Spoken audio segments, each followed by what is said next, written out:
Buenos días, profesora. Yo le voy a presentar mi seminario clínico que se trata sobre la disartria en el Parkinson. Para darle una orden a este seminario, eh, voy a comenzar con lo que es el resumen, marco teórico, introducción, etiología, evaluación y pronóstico. Para continuar con lo que es el tratamiento, la conclusión y la bibliografía. A modo de resumen, este seminario tiene por objetivo describir lo que son los trastornos del habla que eventualmente se presentan en usuarios con la enfermedad de Parkinson. En marco teórico, tenemos lo que es el Parkinson, disartria hipocinética, bradicinesia y lo que es un trastorno neurodegenerativo. ¿Ya? Trastorno neurodegenerativo es un tipo de enfermedad en el cual las células del sistema nervioso central dejan de funcionar o se mueren. Los trastornos neurodegenerativos habitualmente empeoran con el tiempo y no tienen cura. Pueden ser genéticos o causados por algún tumor o un derrame cerebral, y los trastornos neurodegenerativos también se presentan en personas que ingieren grandes cantidades de alcohol o toxinas. Entre los ejemplos de trastornos neurodegenerativos se incluye la enfermedad de Alzheimer y la enfermedad de Parkinson. El Parkinson es una enfermedad neurodegenerativa con una gran gama de síntomas motores y no motores, siendo el trastorno neurodegenerativo más frecuente en la actualidad después de la enfermedad de Alzheimer. La disartria es un trastorno motor del habla de origen neurológico que está caracterizado por la lentitud, debilidad, imprecisión, incoordinación de movimientos involuntarios, alteración de la musculatura implicada en el habla. Luego tenemos lo que es la disartria hipocinética, que está asociada a una disminución en la cantidad y velocidad de los movimientos por compromiso del sistema extrapiramidal. Entre sus causas más frecuentes se encuentra la enfermedad de Parkinson y se manifiesta por bradicinesia, rigidez, temblor en reposo, lo que determina la característica perceptual, donde se presentaría la monotonalidad, la monointensidad y la falta de acentuación. Luego, la bradicinesia es la lentificación de los movimientos, especialmente los movimientos voluntarios complejos, y se caracteriza por la alteración de los ganglios basales, especialmente en el sistema nicroestriado, y la bradicinesia es propia de la enfermedad de Alzheimer. Continuemos. A modo de introducción, esta revisión va a describir las consecuencias que tiene una enfermedad neurodegenerativa en las habilidades para la comunicación de forma oral. Como etiología tenemos el Parkinson y la disartria hipocinética. El Parkinson presenta una etiología desconocida, aunque algunos autores dicen que hay algunos casos que presentan base genética y otros autores indican que está vinculada directamente con la disminución de las neuronas dopaminérgicas localizadas en los núcleos basales. ¿Ya? La disartria hipocinética está caracterizada por la reducción de la intensidad vocal, voz monótona, calidad vocal ronca, reducción de la tesitura de la voz, habla con imprecisión, imprecisión también en la articulación, resonancia hipernasal y alteraciones de la fluidez. En cuanto a la evolución de la enfermedad de Parkinson, esta es lenta y generalmente se suele dar con síntomas motores. Inicialmente esta enfermedad se va a presentar de manera unilateral y después, con lo que va a ir avanzando, se presenta bilateralmente. También el Parkinson se presenta en 5 estadios de la enfermedad. Y también a medida que va avanzando esta enfermedad se va afectando lo que es la calidad de vida del usuario. La sintomatología del Parkinson se va a dividir en lo que es motor y no motor. En lo motor tenemos la bradicinesia, se va a presentar rigidez, temblor, inestabilidad corporal, hipomimia, alteración a la deglución, trastornos del habla. En lo no motor vamos a tener lo que es la sintomatología cognitiva y la sintomatología neuropsiquiátrica, ¿ya? Donde el deterioro, donde es lo cognitivo, se va a ver un deterioro de este y se puede presentar una demencia que es muy común en la enfermedad de Parkinson. Y se puede observar tanto en las fases iniciales de la enfermedad como en estadios más grandes. Y esto puede ser al principio y a través de los años después del diagnóstico. El 80% de los pacientes con enfermedad de Parkinson desarrollan demencia dentro de los primeros 10 años, y cabe destacar que los trastornos neurocognitivos tienen un gran impacto sobre la calidad de vida, ya que se va a ver afectado lo que es la independencia del usuario para hacer cosas y su supervivencia. ¿Ya? Se va a afectar el funcionamiento ejecutivo, las habilidades visoespaciales, la memoria, el lenguaje. Se va a ver una disminución de la velocidad del procesamiento de la información. Y lo que son los síntomas neuropsiquiátricos, aquí se va a presentar la depresión, la ansiedad, la apatía y alucinaciones visuales. La depresión es el síntoma más común y va a afectar al 45% de las personas con enfermedad de Parkinson. Y se asocia el avance de la enfermedad al deterioro cognitivo.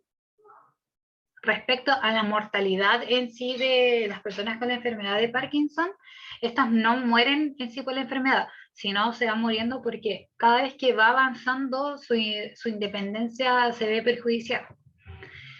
Entonces, lo más común, las personas con enfermedad de Parkinson, es en que fallezcan por lo que es una neumonía por aspiración. Vamos a continuar. Esto es lo que había dicho anteriormente, que el Parkinson se va a presentar por estadios. En el 0 va a presentar una ausencia de signos de la enfermedad.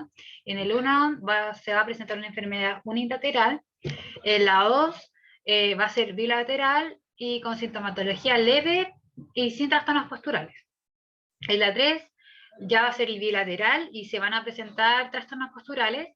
En la 4 va a haber una incapacidad importante derivada de la enfermedad, pero va a ser capaz de caminar independientemente. Y en la 5 va a tener una incapacidad de moverse de manera independiente. Luego los trastornos del habla y la enfermedad de Parkinson se van a ver afectados en lo que es la respiración, la fonación, articulación, resonancia, proceso y fluidez. Se pueden ver todos afectados, unos más que otros, y no necesariamente todos al mismo nivel.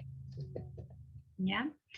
Ya. Los síntomas de la disartria hipocinética en la enfermedad de Parkinson se van a dividir en 3 parámetros donde se van a ver afectados lo que es la voz, el habla y el lenguaje. Donde la voz va a haber una reducción del control muscular de las estructuras laríngeas, se va a presentar un aumento de la nasalidad, va a haber ronquera. En el habla, la articulación va a ser imprecisa, va a haber un habla monótona, y el lenguaje se va a presentar lo que habíamos dicho anteriormente, que va a ser la hipominia. ¿Ya? ¿Ya? En evaluación, tenemos que el diagnóstico de la enfermedad de Parkinson sí o sí lo va a hacer un neurólogo. Y esta evaluación debe presentar que una de las características es que la enfermedad tiene que ser progresiva, que va a partir unilateralmente y después va a ser bilateral. En algunos casos van a haber ausencia de síntomas clínicos que podrían sugerir un diagnóstico alternativo, y va a haber una ausencia de la etiología que causa hechos clínicos similares. La evaluación del habla tiene varios propósitos, entre ellos va a ser detectar o confirmar la ausencia del problema. Vamos a establecer el grado de la severidad, especificar el tratamiento, medir los cambios experimentados por el paciente, por el tratamiento o falta del tratamiento, y establecer el criterio para determinar el tratamiento en sí, que va a ser como el más adecuado para el usuario. Continuamos. Ya. En lo que es la evaluación, el examen clínico está compuesto de 3 procesos principales, ¿ya? Que va a ser la historia clínica del problema del habla, el examen físico, especialmente el examen motor del habla. La historia del trastorno tiene como por objetivo obtener información sobre la naturaleza y el curso del problema. el tipo de limitación funcional y percepción que tiene el paciente sobre su propio trastorno. El examen físico está orientado a comprender los patrones de la severidad de las deficiencias de las alteraciones de los mecanismos del habla a través de tareas no habladas.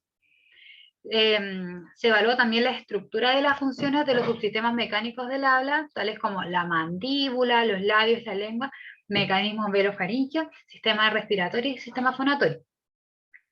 En el examen motor del habla tiene como objetivo determinar características perceptuales a través de tareas habladas, indicando los procesos motores básicos, que había dicho anteriormente que se pueden ver afectados, que es la respiración, fonación, resonancia, articulación y prosodia, y también la capacidad funcional, donde vamos a tener la naturalidad, la ininteligibilidad, la velocidad del habla y la comprensibilidad. Las tareas del habla se evalúan con la conversación sobre temas familiares, una de las formas en que se puede evaluar esta. También en el habla automática, por ejemplo, contar del 1 a 10, en producir una vocal, repetir palabras, considerando obviamente siempre la complejidad de la metría, repetir oraciones, lectura en voz alta, donde aquí se puede utilizar el texto del abuelo. En el caso de la disartria hipocinética se deben considerar también variables que influyen en el estado vocal, donde vamos a tener la edad, el género, la lateralidad, estado emocional y la lengua materna. El análisis propositivo de la voz y el habla, ¿ya? También se va a utilizar lo que es el análisis perceptivo de la voz y el habla, que esto es un análisis que va a realizar el clínico y que es algo subjetivo, ¿ya? Y también se va a realizar el análisis acústico de la voz del habla, que va a ser un análisis objetivo, y es a través de un software donde se van a realizar grabaciones y con programas especializados para ello, donde aquí se van a utilizar fonaciones sostenidas, por ejemplo la A o el famoso patacá. También la repetición de oraciones y la lectura y el discurso espontáneo, como había dicho anteriormente. Solo que en esta parte se van como a separar en estos dos, donde va a ser algo que es objetivo y algo que es subjetivo y que a la vez es importante, porque no todo, como las evaluaciones objetivas van a reflejar lo que yo voy a estar viendo como evaluador. Como pronóstico, si bien en algunos casos se dice que se puede llevar lo que es la habilidad del habla hasta el final, en el último estadio, el pronóstico no va a ser favorable, va a ser desfavorable. ¿Por qué? Porque estamos hablando de una enfermedad que va a ir avanzando y que no tiene cura. Y como es neurodegenerativo, cada vez va a ir empeorando más, ¿ya? El tratamiento. Como objetivo general del tratamiento de la disartria, una parte es que el paciente logre satisfacer las necesidades comunicativas cotidianas en relación al daño neurológico, con el propósito de que se obtenga una mejoría en su calidad de vida, y por otra, de la adaptación psicosocial del paciente y su familia, ¿ya? Con el fin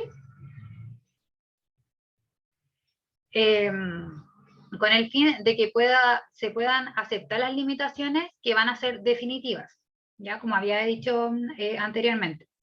Como objetivos específicos de la intervención están dirigidos a reactivar o mejorar los procesos motores básicos alterados. Sin embargo, en algunos casos esto no es posible. El tratamiento, tenemos que se puede, según el artículo que se me dio, Está el tratamiento farmacológico, que es medicación dopaminérgica, ¿ya? Que según los artículos dice que no alivia los síntomas de la disartria hipocinética, pero que en algunos casos mejora lo que es la articulación en los primeros estadios, ¿ya? Luego tenemos la cirugía de estimulación cerebral profunda del núcleo subtalámico, que parece tener efectos positivos en lo que es la intensidad, pero puede conducir a lo que es un deterioro de los parámetros de la prosodia y la articulación, ¿ya?